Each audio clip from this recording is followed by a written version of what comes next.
Sometimes schools don't want to admit that they've got problems. Admit that you got a problem. You've got to be able to first recognize it within yourself, recognize it within your school, and then sit down and collaborate together. What are some ways that we can approach this? What are some tools that we can use to help us be proactive in this? But ultimately, you got to collaborate together. You got to know your community. You got to know if sending out text messages or emails is the best way to go. Is bringing them into the room the best way to go? Is going to campus the best way to do it? Your context is different than mine. So I think you really got to understand your context, what your community is looking for, what they're hungry for, and make sure that you're providing that for them. You're listening to the smartsocial.com podcast. I'm your host, Josh Oakes. This is our District Talk segment where we interview district leaders to learn how they're keeping students safe on social media so those students can someday shine online. Now, let's get back to the interview. So I'm Brandon Quinn, Superintendent of the Alcorn School District here in Corinth, Mississippi. We have about 3,200 students, 3 school campuses, K-12 campuses, along with a career and technical education center. Hello, my name is Tom Burton, proud superintendent of Princeton City Schools, which is located just outside of Cincinnati, just north, right on I-75. And we love the fact that 6,000 students each day enter our doors, ready to learn with a staff that's caring, compassionate, and know that they could change the world. Hello, my name is Natasha Adams. I am the proud superintendent of West Clermont School District. We're located in Cincinnati, Ohio, and happen to be the most Western Appalachian school district in the state of Ohio. So we serve about 8,400 students, and that is within 9 school buildings. Are there any stories that come to mind about any social media incidents you or your district have been able to get in front of or avoid by being proactive? You know, there's been a lot of social media. I'd say in the last school year, there was more social media incidences than there were this year. I think Smart Social has a lot to do with that. I think we have probably gotten in front of more social media incidences that we know about because we put Smart Social out there. I don't know that I have a story that says, yes, this year, because of us being proactive, that we cut down on an incident. You know, my prayer is that we did. Maybe we kept a child from harming themselves or harming someone else because we were able to put that out there early and at the beginning of the year. Yeah, well, unfortunately, this is something that all school districts know all too well, and it's the online bullying. So we have kids that use different sites, and they always try to they act as if no one's ever going to talk about it. So we've had situations specifically last year where there was a couple groups of kids that were really kind of targeting another group or two of kids, and they were doing it on various different sites. So one of the things, again, is just to be okay to confront what's current reality. So we had some big student group meetings. We talked individually to students. We actually got a hold of parents, and we were able to get screenshots of what was being said. And, you know, a little technical thing, you know, I'm not a detective. I certainly don't play one on television either. Could you imagine how bad that would be? But the reality is that when you ask kids what they did, and if they instantly aren't telling the truth and you have that information in front of you, there's a lot of different ways of playing that out. And I think when it comes to social media, you want to give kids an opportunity and parents an opportunity to realize that their son or daughter didn't do what they should have been doing. So to go in and say, I have this information right here, then it feels as if you caught the kid versus giving them an opportunity to confront who they are online. Because if people say, I did this and I shouldn't have done it, they're less likely statistically to do it again. Versus if you say, I caught you, then they're saying, oh my goodness, you never would have caught me if I didn't do that emoji or if I didn't say this. You know, so we really want to be careful with how we kind of attack that. But I feel like right after some of these situations that happened, we weren't afraid to have these conversations with the entire school body. Hey, we just want to remind you that if you do A, B, and C, even though it's off school, if it spills into school, we have every right to be able to have conversations and discipline so that kids can learn and adults can learn from other situations. Well, one of the methods that we use in our school district is something we call the Citizens Advisory Commission. It's a group of adults mostly, and sometimes we have children be a part of it, but it's mostly adults that are community members, staff members, and parents and families that are a part of it. And what they do is serve as a research arm of the board. They dig into a topic, study best practices, maybe do some site visits, whatever the topic is, and then they bring forth to the school board recommendations. And so this past fall, we had our Citizens Advisory Commission study safety and security of students because well-being was so important. And there were so many things going on in the news and so many things going on in our school district last year. We wanted to make sure that we were bringing in a good set of eyes of experts from the outside, kind of a third lens on these topics. And so we were able to audit the physical safety of our district. We brought in experts on cyber safety. Someone named Stephen Smith from a Wired family came in and presented to our parents, basically helping them, educate them on best practice and what's happening. And then also because they were partners and working with us as a school district, they were able to affirm the things that we were doing or not doing that needed to be in place. And so this process, although it mostly focused on communication with our parents and social media and technology tools that are helpful, it dealt with infrastructure and dealt with training. Technology always ended up playing a part in that, whether it was through our camera system and how we're able to notify people and communicate, or if it was about social media, like starting off a conflict. Stephen Smith was able to be there and to help educate our parents on best practices and things that we need to do as a community to continue to engage our families and our students. And so this Citizens Advisory Commission, they take all the information from safety and then provided for our board just a few months ago recommendations on what they see the school district needing to do next. And so I always think it's important to bring in outside experts, people outside of the education arena to help us think differently, challenge our thought process and our policies and practices.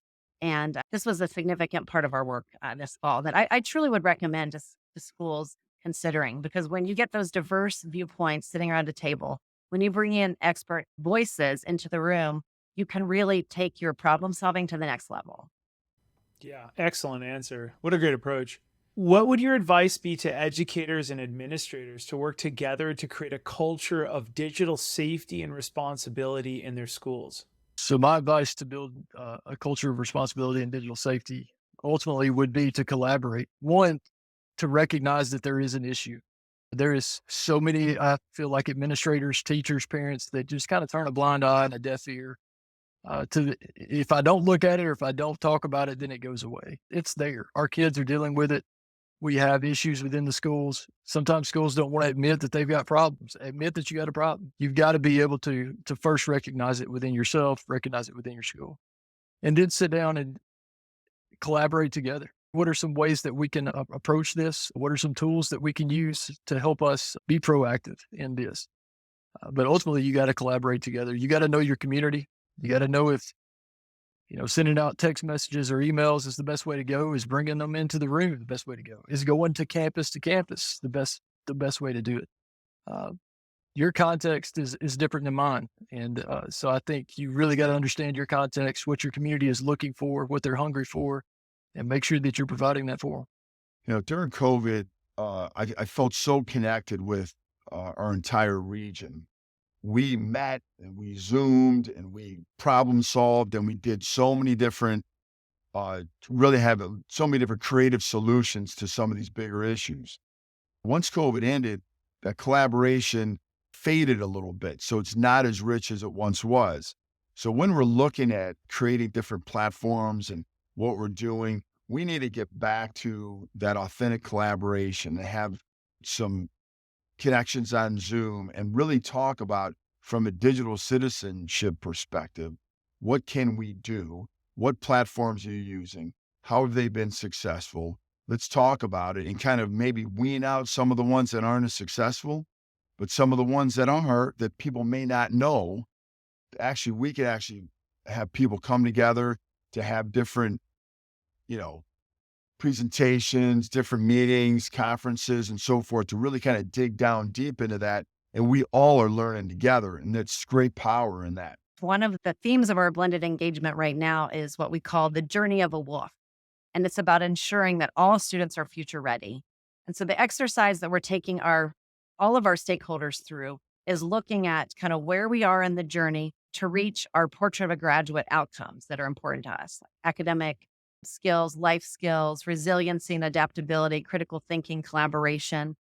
And whenever you're kind of looking at where you are and where you want to go and what you want to see for every student, you have to really question what experiences do I want to provide for them? And paired with that is what is technology's role in that? Technology has a role when it comes to the data that we're able to gather and learn about that will help us to be more responsive to our students. And then you think about classroom tools, whether it's robotics or VR, whatever the tool might be used to enhance the learning. We know in our school system, there has to be certain things in place if we're going to keep our students safe and we're going to keep them using technology to its fullest to get its biggest impact. And we can't just put a device in front of kids and say, oh, we're 21st century because there's now a computer in front of every student. We have to continue to kind of press the envelope in our practices and in our understanding and build it and construct it together. And so that's why I keep going back to this engagement process is parents or even grandparents, community members might be leery of some of the tools that might be in our classrooms because it wasn't a part of their classroom experience. And so we feel that going through the journey of a wolf, which is answering the question, what does it take to ensure that all students are future ready, really helps them understand how the role of technology plays, how the role of our learning environment needs to be set up so that that technology can be maximized, and the role of partners and experts and other voices out beyond the teacher and the students in the classroom, and the different kinds of pedagogy that teachers have to activate to be able to maximize it. Because it's a very easy thing to do is just to make technology a tool of consumption. And we know that the very best outcomes come when students are learning deeply because they're using it as a tool that allows them to do things that they would never even see possible when it was just a teacher and a textbook and a student in a classroom. What are your 1 to 2 biggest social media concerns for the future? My biggest concerns for the future is the future. What is next? AI is a big conversation right now, and I'm not sure. I don't have a full grasp of what that's going to look like. I think it is. I mean, we've already seen things like ChatGPT that it continues to grow. They've already pushed out a new update, and so how fast will this go? Can we wrap our arms around it and keep our kids safe fast enough? Can we be proactive enough? Those are my biggest concerns. What is going to be out there that I don't know about? And so constantly trying to stay in front of the 8 ball instead of behind the 8 ball is probably my biggest concern. How fast can I keep up? It's funny. So you ask me a question, I'm going to answer it like this. What's next? So what I'm most concerned about is what's next. And then even though I am a big fan of AI, and I think that if we get ahead of it and if we teach people how to use it the right way, it could be unbelievable, great tools. But the reality is this interview could have all been done at AI. And with my face or your face or the Queen of England or the King of England or anybody, and they actually could sound like me. And so I think that when we move forward, when it comes to social media, with all the apps, we're going to have to be very, very careful proceeding because if somebody uses AI for the wrong reason, it could really, really be very disruptive for that student if they're kind of targeted, if you will, but also for an entire educational environment. And that's why I think we really need to proceed slowly and deliberately with some of the AI tools, but we have to talk to kids about how to use those tools appropriately because they are going to sneak into, we've already seen it.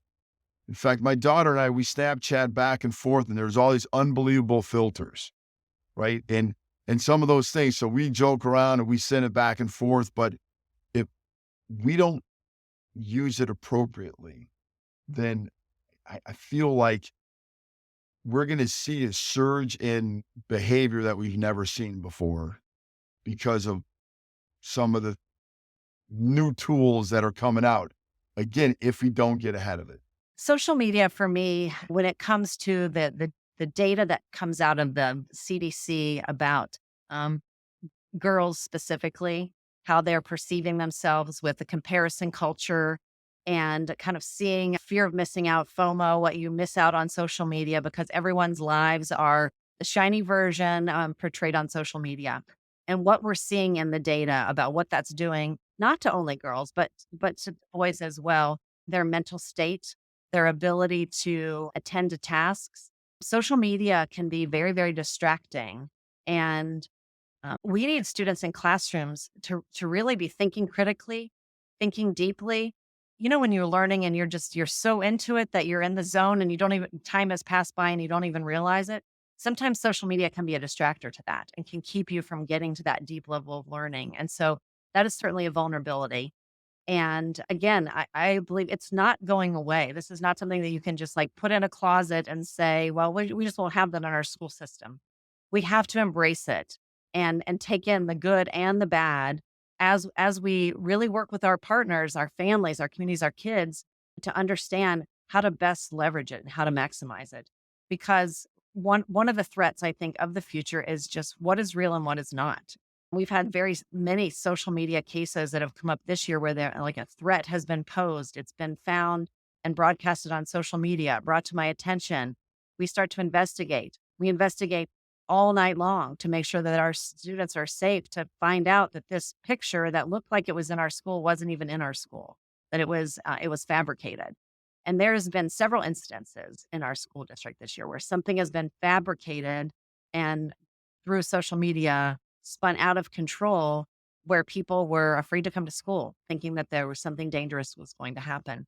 And so that ability to really tease out fact from fiction when you can do anything digitally is a threat to our jobs as administrators and as parents, as we're trying to help come alongside our students and help them have the best life and educational experience possible. Funding is difficult. What advice would you give to other districts to secure funding to create resources that parents need? Yeah, so this past year with ESSER funds, past few years with federal funds that have come down due to the pandemic, it's been pretty easy to utilize those funds for things like social emotional learning, anything in the classroom, upgrading facilities. You can do a lot of things with that money, but that money's running out. We're all becoming poor really, really fast because there was ties and timelines tied around that money. However, if we've learned anything over the last 3 years, there are some things that we really got to focus on regardless of federal funding or not. And the safety and security of our students, the social emotional aspect of our students and our families, that is something that we've got to invest in.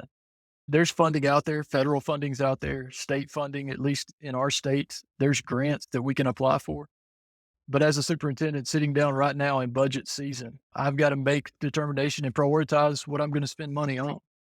And the social emotional health of our students and social media has so much to do with that right now. Educating our parents has so much to do with that. I think you just have to make that a priority and say, this is something that we're going to do. This is something we're going to follow through on.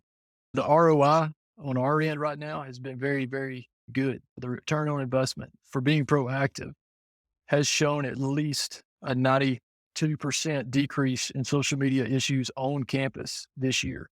And so we are very pleased with what we're seeing. And I feel like it would be detrimental to our campuses if we stopped. In Ohio, much like many other states, you have to pass levies, right? And so that's how the vast majority of the money comes into Princeton City schools through a levy. And then, as you spend more money, right, the revenue unfortunately stays flat. So you're spending more money with increases and so forth.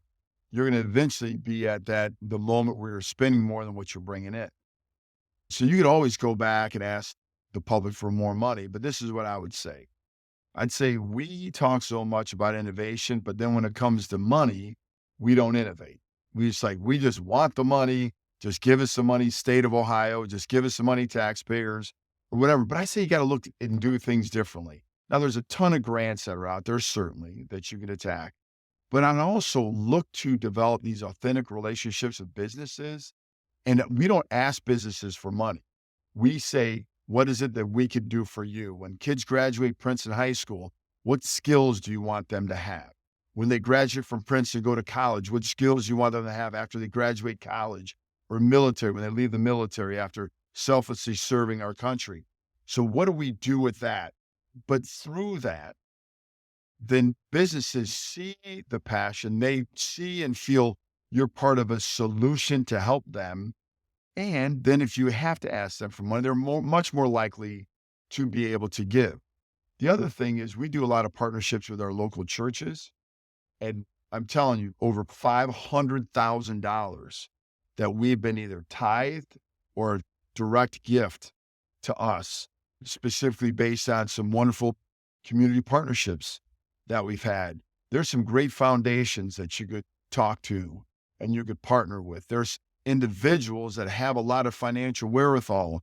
I would just say you can't just stop when somebody says no. You have to continue to go. After all, we're talking about our kids. So our students deserve more. And we say this at Princeton, we can, should, and need to do more. And that doesn't stop with just education. It stops with trying to raise money as well. And I think that as a superintendent, just me, right, I feel like that's a big part of my responsibility. And proud to say we brought in, a lot of millions of dollars by thinking differently. That is a huge challenge, especially in our district. And I know this is going to be repetitive, but I think one of the most important things that we can do is bring our families and community around a table. Because of how funding models work in Ohio and in other states, the taxpayers are a major portion of how we are funded. And less state money is being provided and more is required of the local community. And so it's vitally important that as we're creating classrooms of the future and preparing for the technology that is needed, that people are coming together and really understanding the value and the usage and how it is going to help our students have a competitive advantage as they matriculate through our system. We also know in working with partnerships, it's not necessarily best practice just to sit around and just start filling out grants and just trying to get money. Sometimes that's not always the best use of our time. But I do believe the best use of our time is building partnerships. For example, we're working currently with the University of Cincinnati Clermont branch because they have been able to obtain grants to build high-flex classrooms that allow a really positive experience face-to-face, as well as a positive experience if you're remote. Not a response to COVID kind of remote, but a well-planned and resourced classroom. And through our partnership, we are looking at models that we can form here in West Clermont to kind of live that and grow that. Well, through that connection that we've made with our local university, we know that will put us in touch with other funding opportunities out there and other ways that we can bring advancements to our school district that aligns with our work, not a random one-off that we're just getting money for. And so I always recommend to people that you're building plans and then you're seeking ways to support those plans through fundings and grants, through capital campaigns or ways that you work with partners to kind of build a business case and get support. And so it's always good to have that proof of concept and a strong effort to show that it's truly not just an idea, that it has legs, has momentum, and it's worth an investment. Thanks for listening to our smartsocial.com podcast. I'm your host, Josh Oakes. This was our District Talk segment where we interview school district leaders to learn how they're keeping students safe on social media so those students can someday launch into their future by shining online. This episode was brought to you by our smartsocial.com VIP program. It's called the Very Informed Parent Program, which helps you engage your students with teen-led video lessons. Stay one step ahead with our premium parent newsletter and discover hidden features on trending apps on teens' phones and our 54 plus live parent and student-friendly events every single year. You can click on the link below to chat with one of our team members if you want a free pass to our VIP program to support your community with our smartsocial.com resources. And if you're a district leader who has a success story, we would love to feature you on a future episode. You can click the links below to reach out. Thanks so much for listening, and we look forward to seeing you on the next episode. Have a great day.